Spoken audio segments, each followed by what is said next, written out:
जय श्री कृष्ण। आप सभी को ज्येष्ठ मास के 22वें दिन की ढेरों शुभकामनाएं। और आज हम सुनेंगे ज्येष्ठ मास अध्याय 22 की पवित्र कथा। इससे पहले आपने हमारे चैनल पर ज्येष्ठ मास के पिछले अध्याय की पवित्र कथा सुनी थी। भक्तों, आज का महात्म्य सुनने से पहले सुनिए सीता नित्य नेम की कहानी। ये कहानी सीता माता कहती थी और श्री राम इसे सुना करते थे।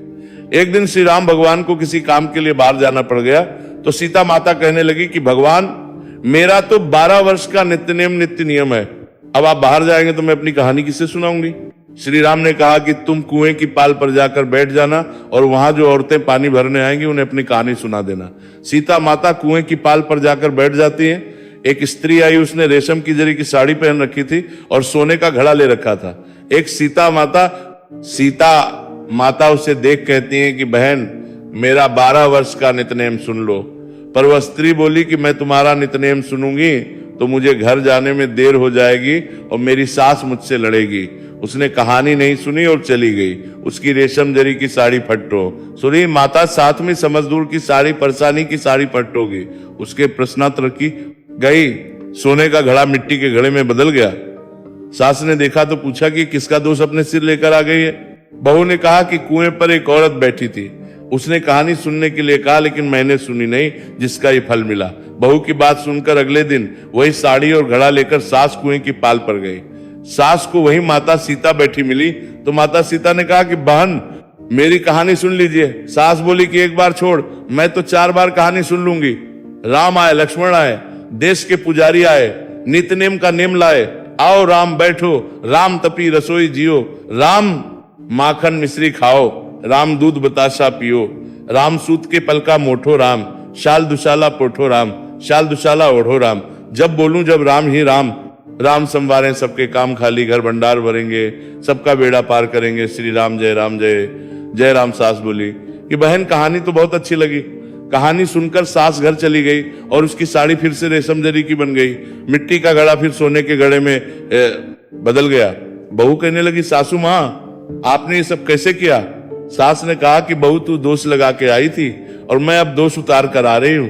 बहू ने फिर पूछा कि वो कुएं वाली स्त्री कौन है? सास बोली कि वे सीता माता थी, वे पुराने से नया कर देती हैं, खाली घर में भंडार भर देती हैं, वो लक्ष्मी जी का वास घर में कर देती हैं, आदमी की जो भी इच्छा हो उसे पूरा कर देती हैं। बहू बोली कि ऐसी कहानी मुझे भी सुना दो। सास बोली कि ठीक है, तुम भी सुनो। और सास ने कहानी शुरू की। राम आए, लक्ष्मण आए, देश के पुजारी आए, नित्यनेम का नेम लाए। आओ राम बैठो, राम तपी रसोई जियो राम, माखन मिश्री खाओ, राम दूध बताशा पियो, राम सूत के पलका मोठो राम, शाल दुशाला पोठो राम, शाल दुशाला ओढ़ो राम। जब बोलूं जब राम ही राम, राम संवारे सबके काम, खाली घर भंडार भरेंगे, सबका बेड़ा पार करेंगे। श्री राम जय जय राम। कहानी सुनकर बहू बोली कि कहानी तो बहुत अच्छी है। सास ने कहा कि ठीक है, इस कहानी को रोज कहा करेंगे। अब सास बहू रोज सवेरे उठती, नहाती धोती और पूजा करने के बाद नित्यनेम की सीता की कहानी कहती। एक दिन उनके यहाँ एक पड़ोस की औरत आई और बोली कि बहन, जरा सी आंच देना। तो वो बोली कि आंच तो अभी हमने जलाई ही नहीं। पड़ोसन ने कहा कि तुम सुबह 4 बजे से उठकर क्या कर रही हो? फिर उन्होंने कहा कि सुबह उठकर हम पूजा करते हैं, फिर सीता माता की नित्यनेम की कहानी कहते हैं। पड़ोसन ने उनकी बात सुनकर फिर कहा कि सीता माता की कहानी कहने से तुम्हें क्या मिला? वे बोली कि इनकी कहानी कहने से घर में भंडार भर जाते हैं, सारे काम सिद्ध होते हैं, मन की इच्छा भी पूरी होती है। पड़ोसन कहती है कि बहन, दसी कहानी तो मुझे भी सुना दो। फिर वो बोली कि ठीक है, तुम भी ये कहानी सुन लो। राम आए, लक्ष्मण आए, देश के पुजारी आए, नित्यनेम का नेम लाए। आओ राम बैठो राम। सारी कहानी सुनने के बाद पड़ोसन कहने लगी, बहन, कहानी तो मुझे बहुत अच्छी लगी। अब वो पड़ोसन भी नित्यनेम सीता माता की कहानी कहने लगी। कहानी कहने से सीता माता ने पड़ोसन के भी भंडार भर दिए। अब तो पूरे मोहल्ले में नित्यनेम की कथा चल पड़ी, हर किसी की मनोकामना पूरी होने लगी। हे सीता माता, माता पड़ोसन के भंडार भर दिए। जैसे आपने उनके भंडार भरे, वैसे ही आप हमारे भी भंडार भरना। कहानी सुनने वाले के भी और कहानी कहने वाले के भी। सभी प्रेम से बोलिए सीता माता की जय। अब सुनिए बाल योगी श्री नीलकंठ वर्णी की कल से आगे की कथा। गुप्त प्रयाग के बाद श्री वर्णी डोला गांव में गडरिया जाति के मोहल्ले में ठहरे। गडरिया ने उन्हें सीधा दिया लेकिन नीलकंठ ने केवल गाय का दूध मांग कर ही पिया। रात के समय गडरिया गुरु भजन के लिए आए हुए थे। देर रात होने पर सभी सो गए। वर्णी और महंत जी भी दोनों आसपास ही सो रहे थे।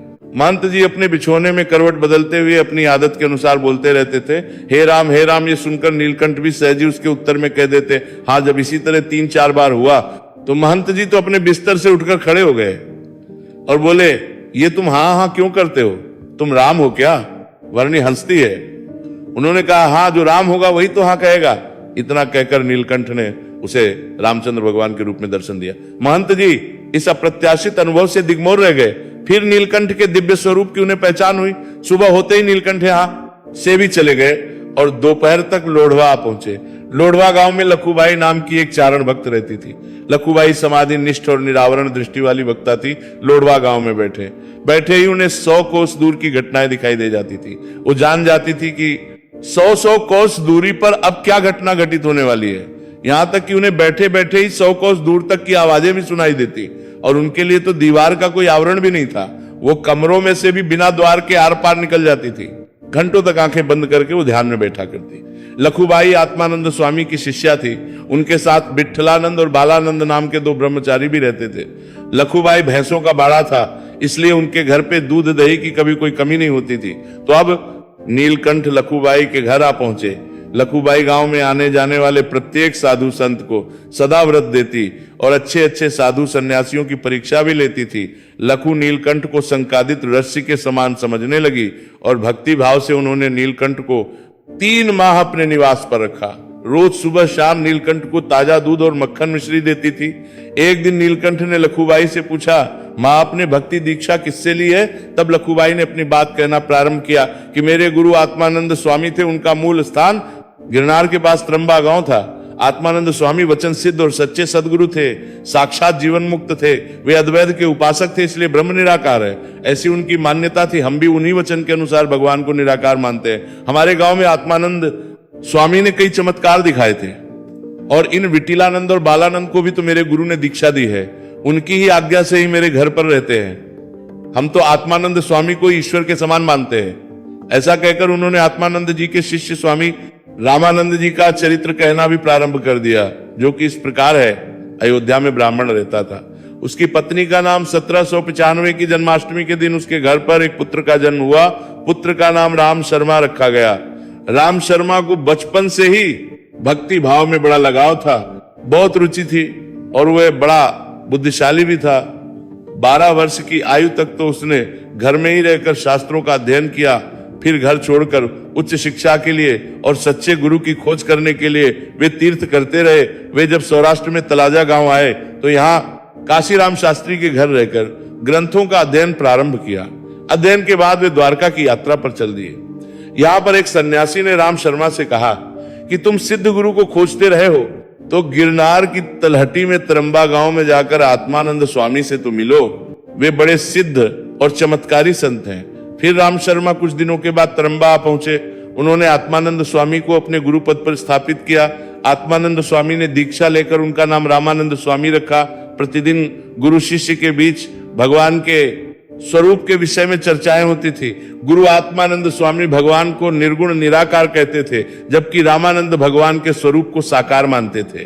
रामानंद स्वामी को कृष्ण भक्ति में अत्यंत रुचि थी और उनकी इच्छा थी कि श्री कृष्ण साक्षात दर्शन करना चाहिए। इसलिए वे एक दिन आत्मानंद स्वामी का ही त्याग करके दक्षिण भारत की ओर चल दिए। वहां श्री रामानुजाचार्य के गद्दी स्थान श्री रंग क्षेत्र में उन्होंने श्री कृष्ण का भजन और रामानुज की भक्ति की। इससे भगवान कृष्ण ने प्रसन्न होकर रामानंद स्वामी को स्वप्न में दर्शन दिया और श्री रामानुजाचार्य ने स्वप्न में ही उन्हें वैष्णवी दीक्षा दी।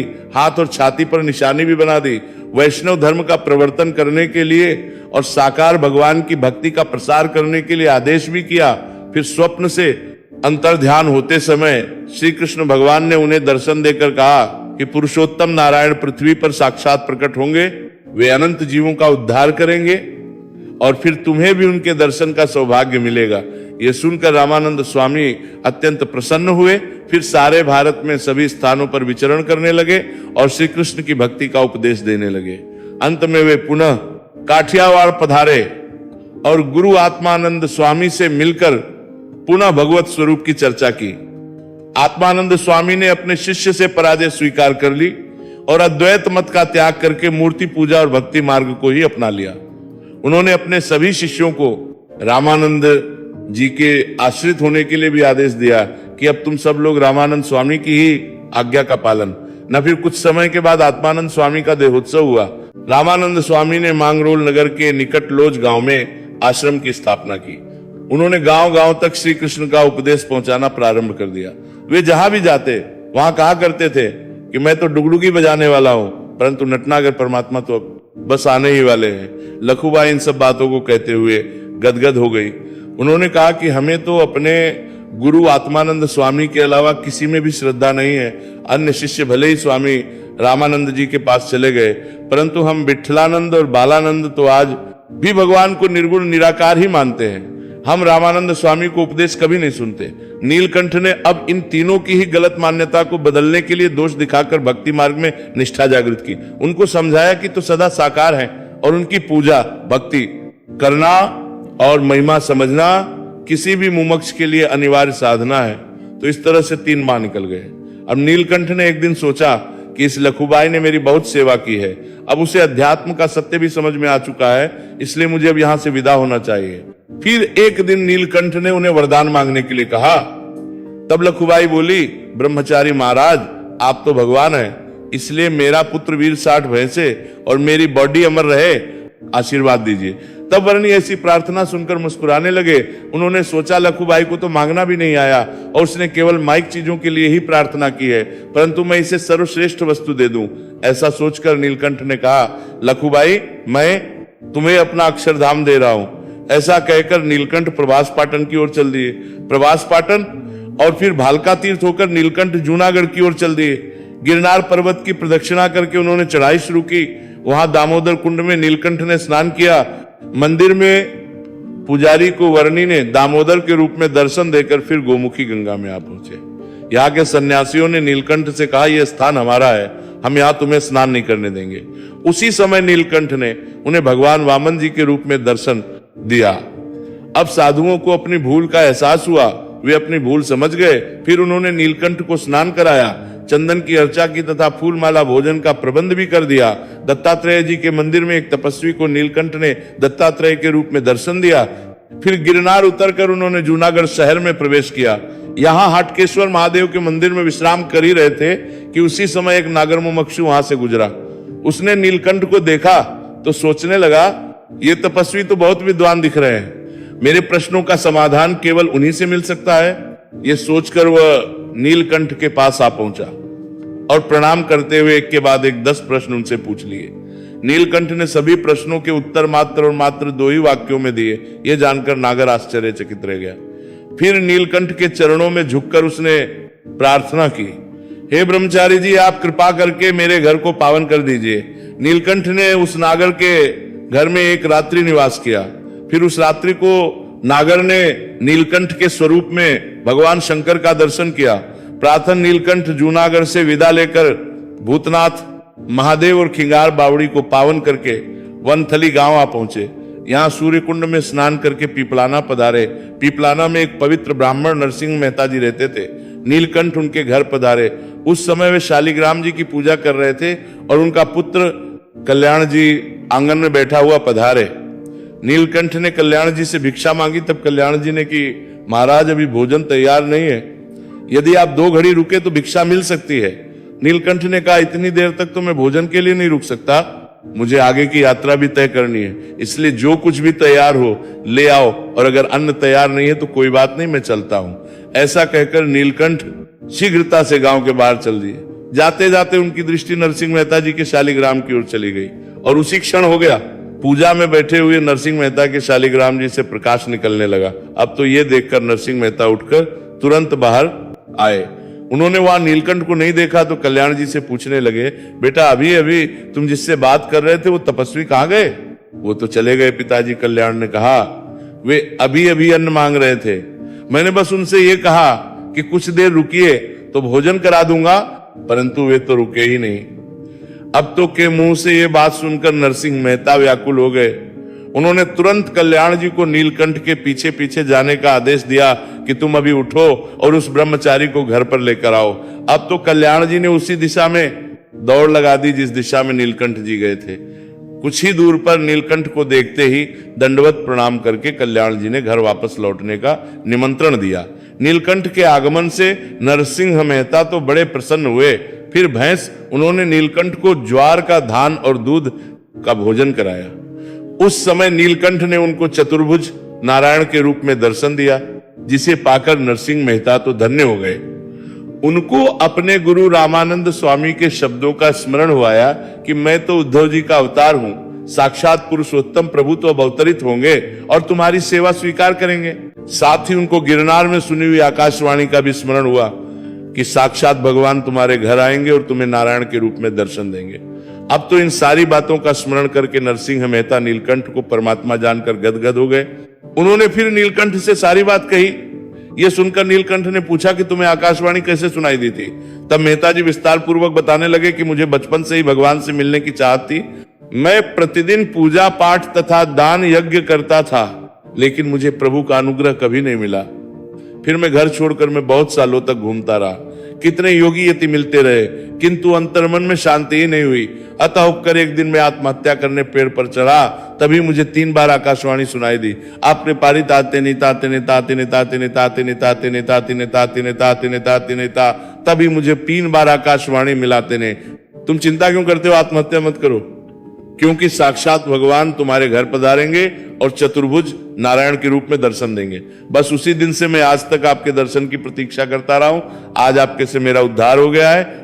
नरसिंह मेहता फिर नीलकंठ को विदा देने के लिए गांव के बाहर स्थित एक वटवृक्ष तक गए। उन्होंने एक आश्चर्य देखा कि 10 दिशाओं से एक एक अवतार आए और नीलकंठ में लीन हो गए। फिर सर्वत्र तेज प्रसारित हो गया और नीलकंठ अदृश्य हो गए। नरसिंह मेहता आनंदित होकर अपने घर लौट गए। नीलकंठ मठड़ा गांव में जेठामेर के घर पधारे। निष्कामी आचरण से प्रसन्न होकर दिव्य दर्शन देकर नीलकंठ मांगरोल पधारे। शहर के बाहर पश्चिम दिशा में स्थित डोसा बावड़ी के बाहर उनका निवास था। गांव के सेठ गोवर्धन भाई ने नीलकंठ को गुड़ पपड़ी का भोजन खिलाया।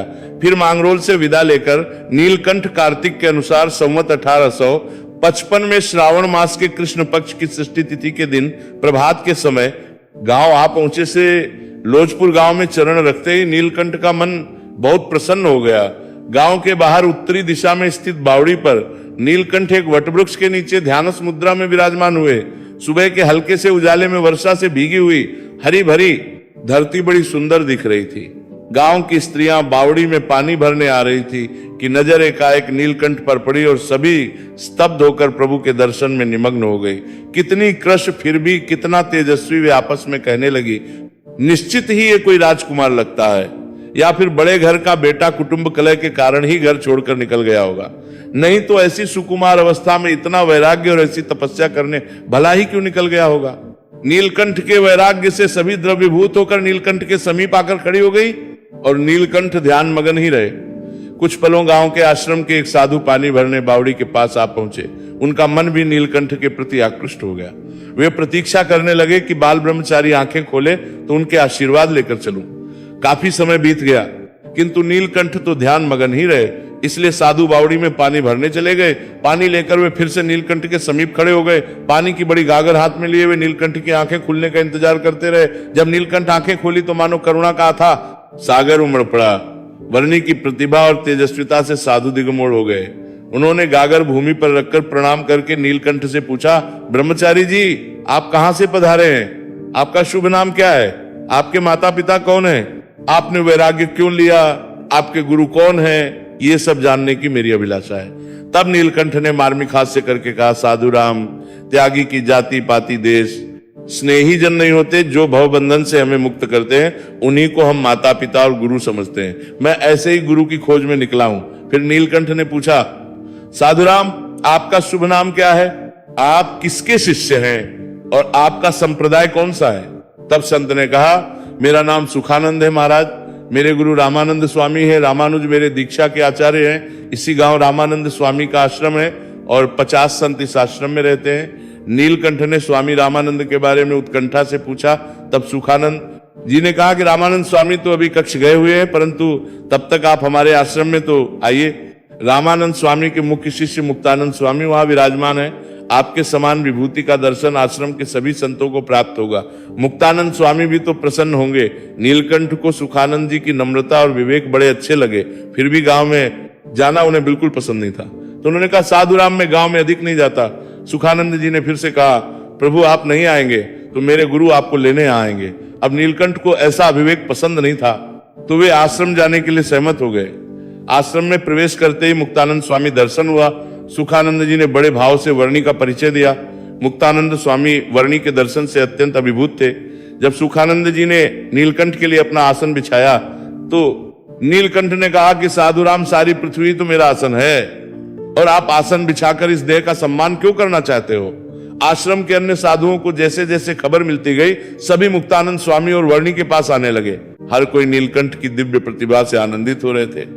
वर्णी ने भी प्रेम पूर्वक पृथ्वी का स्पर्श करके सभी को नमस्कार किया और कहा कि आश्रम को देखकर मेरे अंतर्मन में बड़ी शांति हुई है। मैं जहां भी गया हूं, मैंने अध्यात्म ज्ञान का सिद्धांत जानने के लिए 5 प्रश्न पूछे थे, परंतु कहीं भी शुद्ध ज्ञान की समझ नहीं देखी। यह सुनकर मुक्तानंद स्वामी ने कहा, योगीराज आप जो भी प्रश्न पूछेंगे उसका मैं अपने गुरु रामानंद स्वामी की कृपा से और उनके दिए गए ज्ञान के आधार पर देने का प्रयास करूंगा। तब वर्णी ने नम्रता पूर्वक अपने 5 प्रश्नों को पूछा।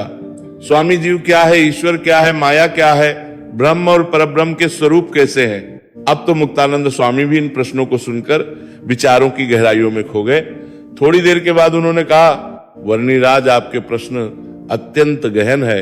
इतनी सी आयु में आप इस तरह के प्रश्न पूछ सकते हैं, यही आपकी महानता है। इतना कहकर मुक्तानंद जी ने नम्रता पूर्वक सभी प्रश्नों के उचित उत्तर दिए। नीलकंठ ने संतुष्ट होकर कहा कि मैंने इन प्रश्नों के उत्तर अनेक संत सन्यासियों से प्राप्त करने चाहिए थे, परंतु सब के सब निष्फल हो गए। आपको गुरु रामानंद स्वामी की कृपा से ही एक ज्ञान प्राप्त हुआ है। अब उन्होंने सोच लिया कि इसी आश्रम में रुककर रामानंद स्वामी का दर्शन करना चाहिए, या फिर वे जहां भी हो वहां जाकर उनकी भेंट करनी चाहिए। परंतु मुक्तानंद स्वामी ने उनको आश्वासन दिया कि रामानंद स्वामी कुछ महीनों में यहाँ अवश्य पधारेंगे। नीलकंठ ने यह सुनकर इसी आश्रम में निवास करने का निश्चय कर लिया। इस तरह 7 वर्ष 1 माह और 11 दिन कठिन वन विचरण किया। समाप्ति हुई। नीलकंठ आज तक कहीं नहीं रुके थे, परंतु आज गुजरात और भारतवर्ष के इतिहास का मानव स्वर्ण दिन था। वर्णिराज की अविरत यात्रा की का ये एक ऐतिहासिक दिन था। इस तरह से गुजरात के अध्यात्म इतिहास की करवट बदलने का अमूल्य क्षण था। कार्तिक के अनुसार संवत 1848 आषाढ़ शुक्ला, दशमी से कार्तिक के अनुसार संवत 1855 श्रावण कृष्णा सृष्टि तक नीलकंठ ने 7 वर्ष 1 माह और 11 दिन तक निरंतर पदयात्रा की। अंत में गांव में आकर वन विचरण की पूर्ण आहुति की। इस अवधि में उन्होंने अनेक प्रकार के कष्ट सहन किए। कड़ाके की हो या चिलचिलाती धूप हो, मूसलाधार वर्षा हो या फिर प्रचंड हिमशिलाओं का प्रपात हो, उन्होंने सब कुछ सहन किया। निर्जल उपवासों के कारण उनका रक्त सूख गया था। ऐसा उग्र उनका तप था कि बड़े बड़े यक्षी भी आश्चर्यचकित थे। वे जहरीले जीव जंतु और भयंकर हिंसक प्राणियों के बीच रहे। जंगल और झाड़ियां, पर्वत और खाइयां, सरोवर और तीव्र गति से बहती नदियां, डंडियों और कांटों से भरे रास्ते भी उनके इरादे कभी नहीं बदलते थे। खुले शरीर, नंगे पांव, बिना किसी वाहन के नीलकंठ बस घूमते ही रहे। क्यों? क्योंकि उनके मन में अनंत जीवों के कल्याण की अभिलाषा थी। अनंत जीव जंतुओं और पशु पक्षियों को उन्होंने मोक्ष गति प्रदान की। अनेक मुमुक्षुओं को दर्शन दिया। अनंत जन्मों से प्रभु दर्शन के प्यासे भक्तों को दर्शन देकर उनकी साधना को किया। साधुओं और वैरागी साधुओं के दम दूर किए। दृष्टि अथवा संकल्प मात्र से ही उन्होंने असुरों का संहार किया और भगवान के भक्तों के लिए भक्ति का मार्ग निर्विघ्न बना दिया। कई वन उपवनों में अनंत काल से तप कर रहे ऋषि मुनियों को दिव्य गति देकर उनकी तपश्चर्या का फल दिया। हजारों लोगों को अपना आश्रित बनाया। नीलकंठ ने भारत की समग्र भूमि को नंगे पांव घूमकर पवित्र किया। नदी, सागर, कुआं, बावड़ी आदि पवित्र किए। तीर्थों को सजीवन किया। देव मंदिरों को अपने प्रभाव से पवित्र किया। आश्रमों, मठों के साधु सन्यासियों को अपने विशुद्ध आचरण से प्रेरणा दी। त्यागी होने की इच्छा रखने वाले मुमुक्षुओं को परमहंस बनाने के लिए काठियावाड़ की ओर मोड़ा। नीलकंठ जहां भी गए सर्वत्र अहिंसा और ब्रह्मचर्य का ही उपदेश दिया। स्त्री और धन के त्याग की महिमा कही, गृहस्थ साधु और राजा को उनके नीति धर्म समझाए। उन्होंने तीर्थ मंदिरों, साधु संतों के जीवन और संप्रदाय के तत्वज्ञान और रीति रिवाजों का सूक्ष्म अध्ययन किया और उनमें से ग्रहण करने योग्य सार्थक स्मृति में रख लिया। नीलकंठ जिन जिन संप्रदायों में गए वहां वे खोजते रहे कि यहाँ स्त्री और धन के संपूर्ण त्यागी हैं या नहीं, अथवा यहाँ भगवान का सदा साकार स्वरूप स्वीकार करते हैं या नहीं, भगवान की भक्तिपूर्ण उपासना या नहीं। वे जीव, ईश्वर, माया, ब्रह्म और परब्रह्म के संबंध पूछते थे, क्योंकि उन्हें शुद्ध तत्व ज्ञान स्वीकार करने वाले संप्रदाय की तलाश थी। जानते थे कि मुझे जिस भूमि पर कार्य करना है उस भूमि पर रामानंद स्वामी ने कार्य क्षेत्र तैयार किया है। श्री कृष्ण की चरण रथ से पवित्र सौराष्ट्र की भूमि पर अनंत भक्त मेरी प्रतीक्षा कर रहे हैं। 7 अक्षर ब्रह्म की ये जन्मभूमि भी है। इस प्रकार पुरुषोत्तम नारायण नीलकंठ ने इसी भूमि से अपने कार्य विस्तार का निर्णय ले लिया। 3 दिन से रामानंद स्वामी के आश्रम में निवास कर रहे थे। जन्माष्टमी का उत्सव पूरे गांव में धूमधाम से मनाया जा रहा था। मुक्तानंद स्वामी और संतों ने सारा आश्रम ध्वजा पताका से सजाया हुआ था। बंधनवारों से आश्रम का प्रत्येक द्वार सुशोभित था। द्वार पर केले के स्तंभ दृश्यमान हो रहे थे। प्रातः काल से ही प्रभु के मंगल नाम की धुन वातावरण को प्रफुल्लित कर रही थी। सभी संतों और हरि भक्तों ने निर्जल उपवास किया था। संध्या होते ही आश्रम में हरि भक्तों की भीड़ जमा होने लगी। सभी के हाथों में ठाकुर जी के लिए छोटी बड़ी भेंट दिख रही थी। धुन भजन के बाद मुक्तानंद स्वामी ने भगवत कथा का प्रारंभ किया। देखते ही देखते रात्रि के 12 बज गए। सजाए हुए सुंदर पालने में बालकृष्ण की प्रतिमा को विराजमान किया गया। मुक्तानंद बड़े भक्ति भाव से जन्मोत्सव की आरती करने लगे। उसी समय पालने में विराजित लाल जी की मूर्ति के स्थान पर उपस्थित सभी लोगों को नीलकंठ के दर्शन होने लगे। अब तो सभी के आश्चर्य की सीमा ही नहीं रही। सभी के अंतर मन में प्रतीति होने लगी कि नीलकंठ कोई सामान्य पालियों की नहीं है, बल्कि स्वयं पुरुषोत्तम नारायण ही है। आधे घंटे तक हर कोई इस दर्शन से कृतार्थ होता रहा। अंत में लेकर सभी भक्त नीलकंठ को प्रणाम करके अपने अपने घर चले गए। आश्रम के समीप ही जीव राज सेठ जी का विशाल घर था। घर के प्रांगण में मुक्तानंद स्वामी प्रतिदिन कथा किया करते थे। एक दिन संतों के साथ वर्णी भी कथा में विराजमान हुए। खचाखच भरे हुए स्त्री पुरुषों की भीड़ में नीलकंठ ने देखा कि स्त्री और पुरुष दोनों की बैठकों का प्रबंध मर्यादा के अनुसार नहीं किया गया है। इसमें संवाद से पुरुष को दोनों को लोगों कथा के अनुसार में जान करने में, तरह कथा करने से तो स्त्री और पुरुष दोनों की संयम दृष्टि में विघ्न हो सकता है तथा संतों के ब्रह्मचर्य व्रत का भी भंग हो सकता है। अतः नीलकंठ तुरंत सभा स्थल को छोड़कर जाने लगे।